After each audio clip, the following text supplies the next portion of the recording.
राजा कुंती भोज की दत्तक पुत्री कुंती अपने किशोर अवस्था में महर्षि दुर्वासा के आश्रम पहुंची।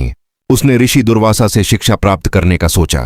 वह अपने मन, वचन और कर्म से अत्यंत श्रद्धा और समर्पण के साथ आर्षि की सेवा करने लगीं।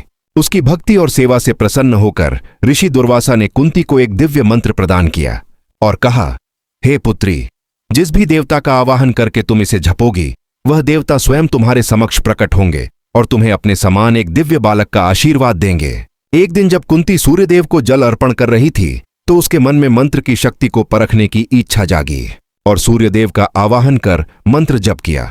सूर्यदेव स्वयं प्रकट हो गए। सूर्यदेव ने कहा, देवी कुंती, तुमने मुझे इस मंत्र से बुलाया है, अब मैं तुम्हें अपने समान एक दिव्य पुत्र प्रदान करूंगा। कुंती घबरा गईं और बोली, हे सूर्यदेव, मुझे क्षमा करें, मैं अभी कुंवारी हूं, मुझे वरदान की आवश्यकता नहीं है। सूर्यदेव बोले, मैं विवश हूं, ऋषि दुर्वासा का मंत्र कभी असफल नहीं होता, इसलिए मुझे तुम्हें पुत्र प्रदान करना ही होगा।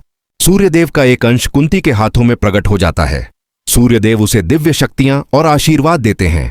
कुंवारी होने के कारण कुंती ने समाज के भय से बालक को त्यागने का निर्णय किया। उसने बालक को एक टोकरी में रखा और नदी की ओर चली गई। कुंती ने भारी मन से पुत्र को नदी में छोड़ दिया। वही बालक आगे चलकर महाभारत का वीर योद्धा दानवीर कर्ण कहलाया।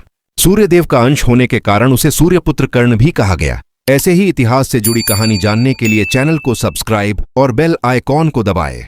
साथ में लाइक और शेयर कर देना।